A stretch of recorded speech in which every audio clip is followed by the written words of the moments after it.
All right, welcome everyone to our episode 2. It was only 4 hours back that I updated about this. So, yes, we are not having any live attendance except for Richa. So, we too are going to lead this episode into share something positive. So, I think before myself, let's go with Richa and see what she finds positive in the world. And then, as we continue with the talk, we will continue to expand and amplify on it, so to speak. So, Richa, can you please unmute yourself and share with us? Thank you for being here. You're the only one present here live. And again, once again, apologies, everyone. It was just 4 hours back that I updated you, so I understand it was not part of your schedule. Okay. Hi, can you hear me?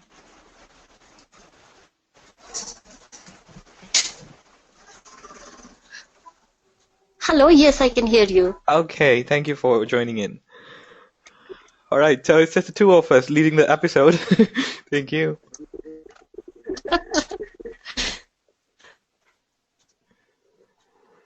Okay. Hello? Yes, we can hear you. Yeah, There's a bit of a static, but still we can manage, I think. yeah, actually, I've misplaced my mic, so I'm using my phone. Okay. Yeah, so I mean, everything around me is positive, I feel these days. Hmm. And as I was typing in your personal message also, that everything it's not that I'm now getting down with fear or panic or depression or I get those episodes, Hmm. but I'm bouncing back really easily. Yes. Yeah, I've, mastered the art of fighting it, fighting back, coming back. And this time, perhaps I am determined that I'll, follow this path of ascension and not scare and leave it away because I've left this path many times. Right Wow. from my childhood, I was initiated many times, but I used to run away. Someone or the other used to pull me away from this, that don't do all this. Hmm. And I used to, run away.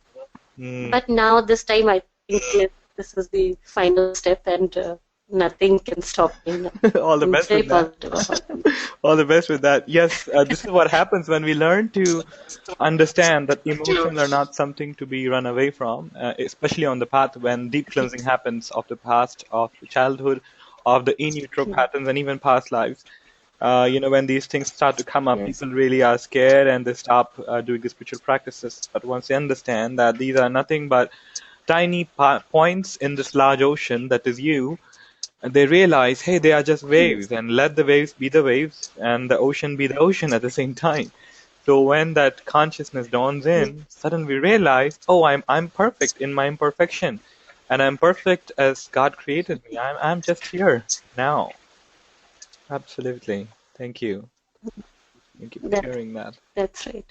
Thank you. So I will have to mute you because there's a static, it's like we are hearing, but it's like choppy.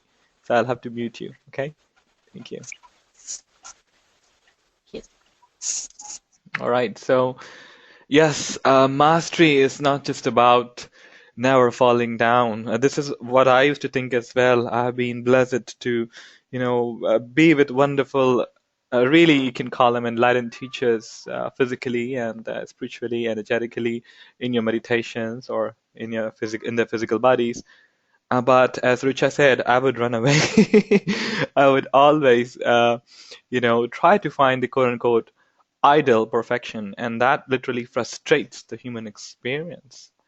And once we understand the topic of contrast, once we understand alchemy, once we understand ascension, we realize it's not just ascension about raising the frequencies, it's also about bringing down the frequencies into the physical body, into our physical lives. And we realize that ascension is not just about meditation, it's a way of life. It's being here in this moment of now. And mastery is not about never falling down, but of course falling, but bouncing back as soon as possible. You know, the trick with the fear or the shadow self is that the more we try to fight with it, the more stronger it becomes. Because in essence, I don't remember which channeling it was. I think I can't remember exactly. There was this one being of light who said, if you try to fight fear, it will become stronger because it does not exist in the first place. So whatever does not exist in the first place, and if you try to fight with it, it becomes bigger and bigger, the shadow becoming bigger and bigger, like in those cartoon horror movies, if you have seen. When the shadow becomes bigger and bigger, even when more of light is dawned on it, for the sake of trying to wipe out the shadow. You know. So yes, once we realize this hugeness that we are, we realize that these contrasts, these polarities play within us. And there's one more very interesting thing. We not only start to bounce back faster and faster, we suddenly find ourselves in this constant avenue bliss of the spirit, even when we allow these things to flow through. And there's one more thing that happens. We start to act our human experience. I mean, 24/7, you retain this awareness that you are that pure being of light. At the same time, you quote unquote act different emotions to carry on to connect with life on earth. Let's say you have a business, you have an office, and you need to very strongly tell to an employee or someone under you whether a certain work was done or not properly. You maintain assertiveness. You even act out anger, so to speak. But this anger comes like a surgery. This anger comes from a very neutral and calm place. It might appear, however, to others and to the person that you are acting out of emotion, so to speak. But it's not like that. It's a very, very different story. Like in the Bhagavad Gita, Lord Krishna sharing it to Arjuna that stand up, do your dharma. It is your dharma to fight. The entire Mahabharata is not only happening, within, but also in the outside world. If you look around, looking at the sacred war. Wow, this word came through. Sacred war coming from within is more like understanding that these vices or shadow aspects are cousins to us. They are parts of our family, they are parts of us. And yet we as the meditator, we as the yogi, a person on the spiritual path, we need to, stand up and use the guidance of the divine self, which is mentioned as Lord Krishna guiding Arjuna, and using the arrows of divine wisdom. The arrow has to be very, very accurate minded. So we really have to name the patterns. We really have to identify the patterns. And it's only then that these things are wiped off and dharma or peace or divine peace is restored. So what I am finding positive here, I'm not so sure if I said about this in the first episode. This is the new place where I have shifted for quite a long while. I was planning for 1 year. I think it would take longer because, I have to teach, I have to do a lot other things, and then I have to study. So with the speed that I'm going on with my PhD, it's really slow, but it's comfortable. It is what is required. It is what is possible, at least as of now, with the best that I can do in the now. So I think it would be more like a 1.5 year something. Right now you can hear the horn of the train, I guess. So there was this one interesting thing about the train, about the sound. And although this flat is on the 6th floor, at the 6th floor, I somehow found a middle path. I was trying to figure out a soundproofing method. I did contact the professionals, and then suddenly I realized, hey, I can go for a middle path, and maybe I don't need to do the soundproofing. So I've shifted some timings which are not coinciding with the coming of the train and going of the train much. And you hear these kind of sounds only when you're having an informal talk or something like this here. So that is something positive for me. It saved me a lot of money. It saved me a lot of energy, mental energy. And somehow, one very interesting thing I observed here is in the beginning when I was here, I used to fight a lot with the sound. But the moment I brought in acceptance, just as Richa said, acceptance of the shadow self, the moment I brought in this acceptance, I can meditate easily, I can study easily, and I can just be here, without disturbing myself every single time the very innocent train goes in its rounds. So this is something very, very interesting. I'm definitely finding myself to be in my space. I'm having this pastel room, and this is a very, very creative space where I am in, and you can see a lot of posts, a lot of Facebook updates, a lot of YouTube. Some of you asked me to come on Twitter or WhatsApp, but no, it's not possible for me to do social media a whole lot more than Facebook. Although I am on Wow app, if you would like to connect with us, uh, we would be happy to connect with you at Wow app. For more information, just drop me a private message on YouTube or Facebook, and I'd be happy to respond on that. So that is something positive I'm finding. And yes, this is the birth month of my wonderful father. It has been almost 11 and a half years or so when he left his physical body. And this year, I strongly recognized the important soul contribution that he made for my soul so that my soul can work with manifesting the divine light into its physicality, or basically to serve the world. So, this uh, this month I decided to, dedicate it to my wonderful father and honoring also of my cellular physical body in his name. So it has been 5 days on by now. I'm completely on prana, having a bit of raw stuffs. Although I need to take more of fruits and nuts as compared to my prana journey before, as most of you are aware of, because I have to socialize, and socializing somehow interestingly drains your life force. Perhaps that is one of the reasons why many of the great masters and yogis, they choose a solitude. They don't interact much with the world.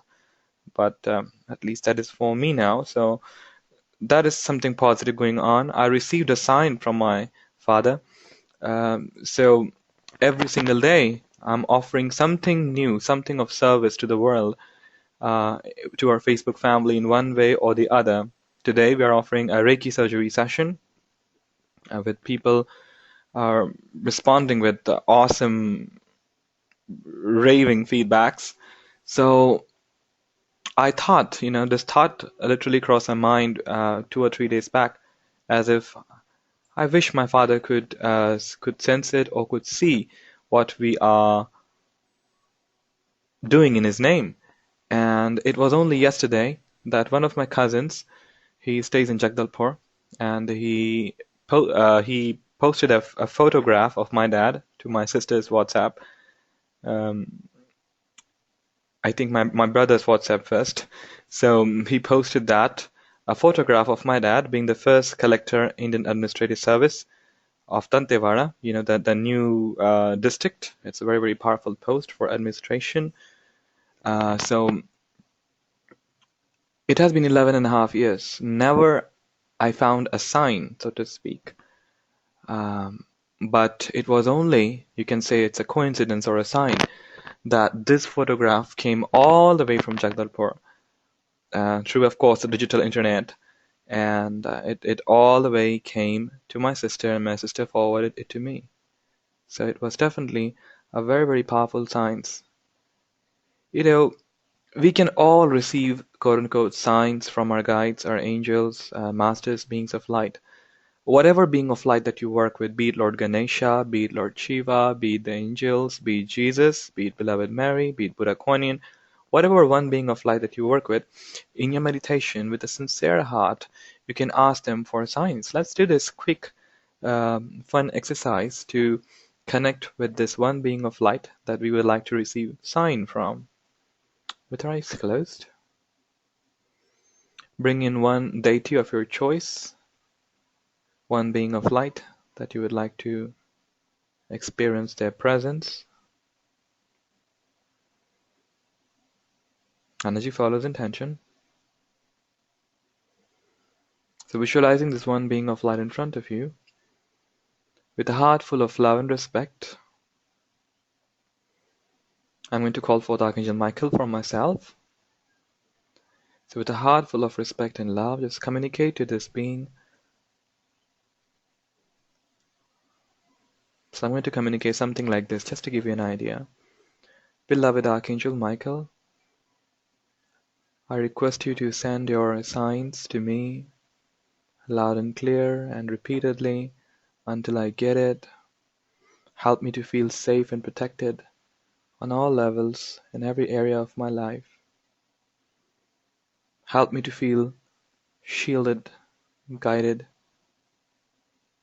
and protected. Please send me clear and loud signs, repetitive signs, until I get them. Thank you, Michael. So this was my short request or prayer. So go ahead and do yours. I'm going to wait for a good 1 to 2 minutes.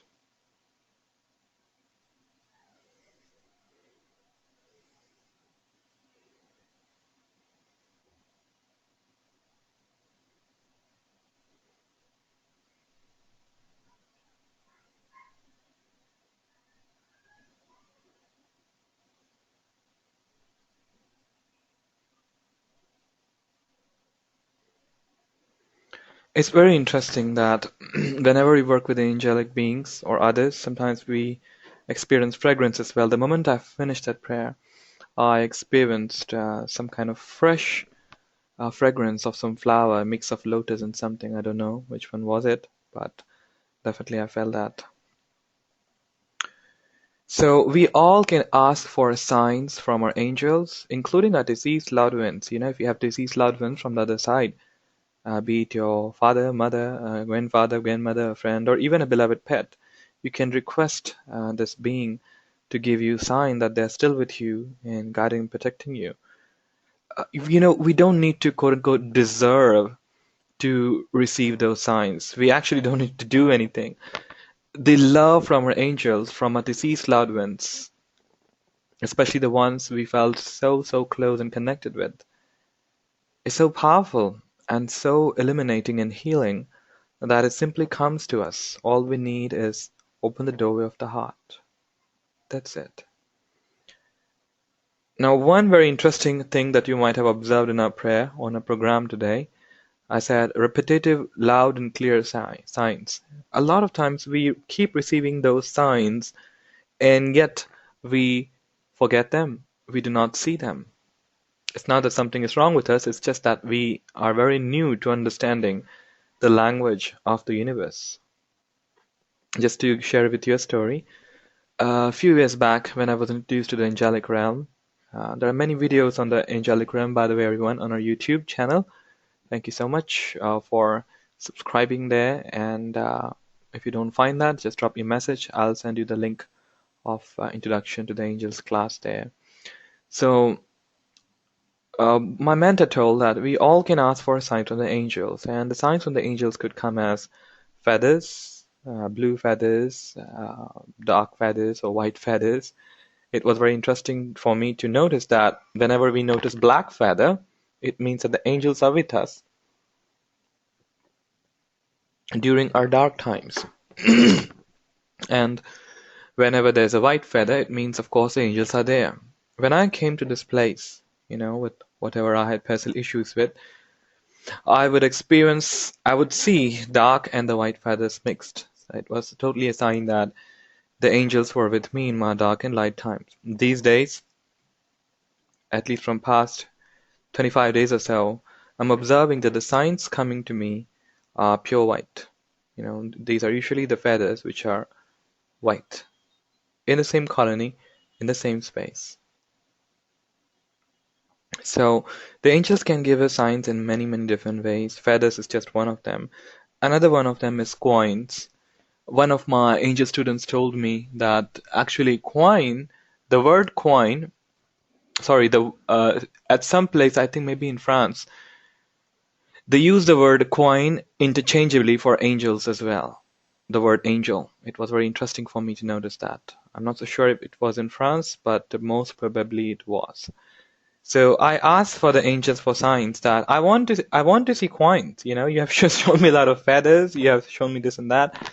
Now, once in a while people would see the coins, and I would like to see the coins. Now, with that request that was gone and actually forgotten about, every once in a while I would notice a coin in very unexpected places, including one place, you know, there was a tile flooring was being what you can say, cemented on the floor in my home back in Raipur, and somehow there was a gap left in some corner of the room, so it was just cement and the tile. So once in a while, I would notice every time there would be a coin kept uh, there in that gap. And because I was such a control freak, uh, I would often wonder, who put this coin here? And it would be so difficult to have this coin outside. Let's not worry about it. It was a 1 rupee coin. I would often think about it, and I had even forgotten that it was angelic sign. So it went on for a good 10 to 15 minutes. Whenever I was meditating, I would have this vision of the coin, and I would have no clue as to why it was being shown. I thought maybe something of my control pattern. Maybe my mind is not happy to see that coin there, waiting there uselessly. So what happened is, I thought, okay. And after 15 or 20 days or so of, really not being happy about the situation, I mean, the coin put uselessly on the floor, one day it just occurred to me, hey, angels are coins, and angels give their presents by the coins. I said, yes, of course, why not? And so it was the evening or night time of a meditation, I realized this. So I thought maybe in the morning I would just wake up and see it, the coin, and try to, free the coin from that corner, which the coin that is stuck there, and I will keep it as a memory. And guess what happened? Yes, the coin was not there. The next morning, as I woke up, it was the same corner wherever I would see that coin, being unhappy and grumpy about it a little. I did not see that coin. Somehow, mysteriously, that was gone. As I'm talking to you about the coins, I remember here as well that here we have a Lord Siddhivinayak temple in our colony. It's a multi-apartment. And as I went to donate something in the temple, um, I was going through my stuffs and really wanted to inaugurate the work that we do here. Uh, so I went to donate, and as I went out, I saw a 2 rupee coin outside of the temple. So this might seem very, very casual. Of course, I donated it back to the temple, but now it is only now I'm realizing, hey, it was a sign from the angelic beings that yes, it's time to start the work. It's time to start creating the money. It's time to start creating the audience here from this place. Especially if you're in a creative field, and a freelance, you would realize it takes a whole lot of energy and time to adjust to a new place, right? So yes, this is what the sign is about. And there are countless number of angel stories, maybe one day we could do an episode on angel stories. Um, I keep sharing on Facebook from my smartphone of 4+ years, somehow getting mysteriously healed and mysteriously its PIN or security number being changed. I had to hard reset it and it went back to normal. There are many, many stories about it. Let's not go into that for now. So coming back to the signs, we all can ask for signs. We all can ask for signs. We all can receive the signs. Point is, if we are aware about it, you can take a year or 15, 20 days, or maybe a few minutes to realize, hey, that was a sign given from the deity that you just asked for. So, and what else that is positive here? Because just the two of us are here, I'm not getting much here to talk as of now. So let us go ahead and offer some programmings or some requests to the universe for world peace. I got a message from Richa. She writes, many French coins have the image of angels embossed on one side, so coins were called angels, like we call Gandhiji for notes in India. Wow. Do we call Gandhiji interchangeably for notes? I did not know, but the angels on coins, very, very interesting. Thank you. Thank you for sharing that. So let us go ahead and ask, just sit in a space of peace and calm and ask for world peace, for world abundance, that everyone be blessed. So allowing ourselves to close our eyes. Visualize this whole earth covered by a ball of light, visualizing every single human on this planet. At least 2 to 3 angels are with this being wherever they are, guiding, healing, nurturing. The angelic love is unconditional, helping them to feel safe, loved, needed in this world.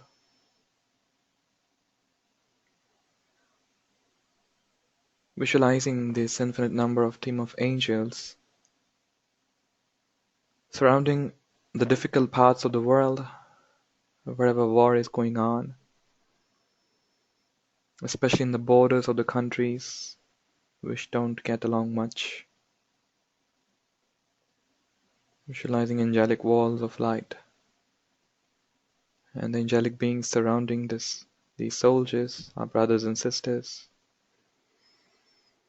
These angelic beings surrounding, filling the political power spaces of these countries, of every country, and every border of every country.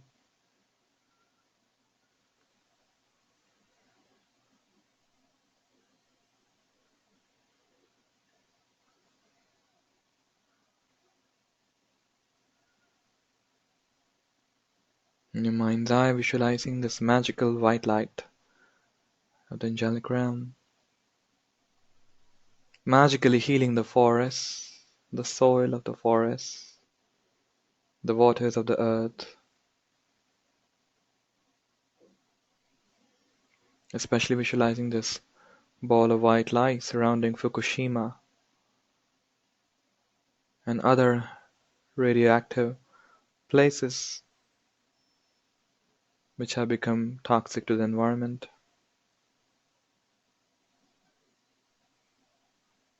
Visualizing these industrial areas being surrounded by white light.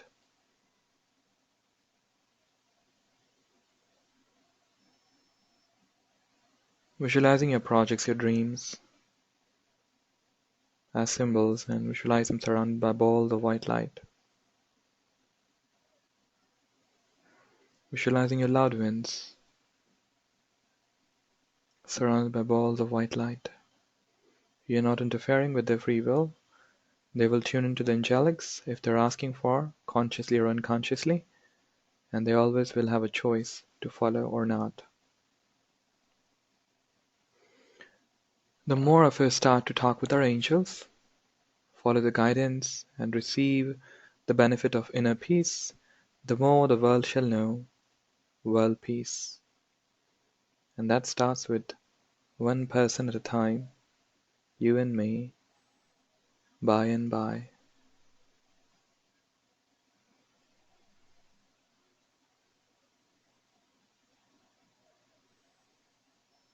Visualizing your deceased loved ones on the other side, being surrounded by balls of white light.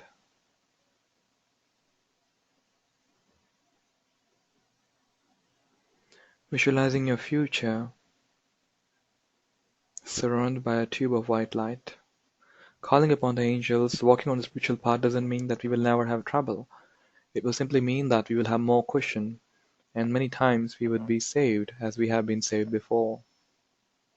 Haven't we all experienced divine intervention in one way or the other?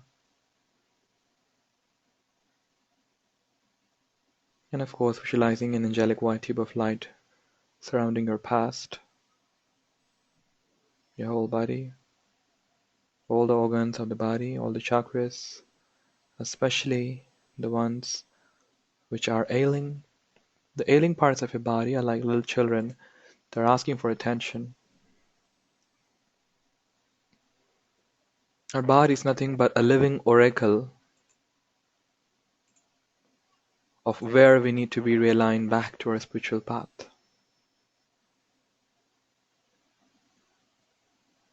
Back to our path. We're all on the spiritual path, whether we recognize it or not. We're spiritual beings having a human experience. We are souls with a body.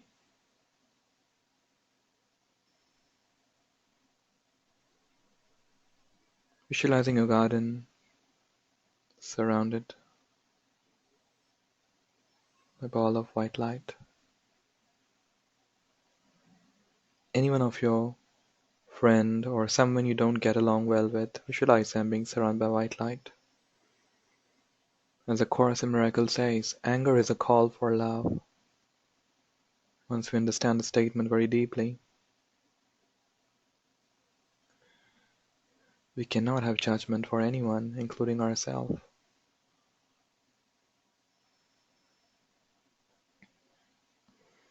Visualizing a bank account surrounded by a wall of white light, your office space.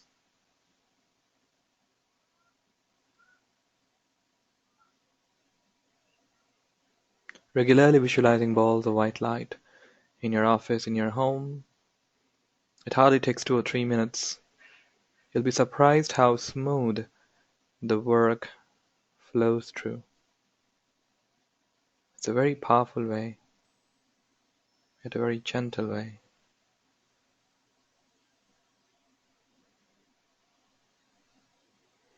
Notice how calmer your body feels.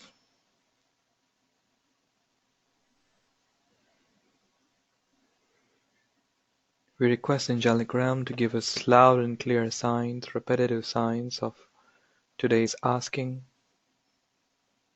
Please keep repeating the signs until we get it. Thank you, thank you, thank you. With a deep, full breath, you may open your eyes. Thank you so much, everyone, for joining in, and I hope to offer the third episode, giving you a bit of heads up. Thank you so much, Richa, for joining in. Thank you so much, everyone, for joining in. It's very interesting to see. We're ending the recording at 533, which is again an angelic number. All right. Thank you, everyone. The recording ends now. Bye.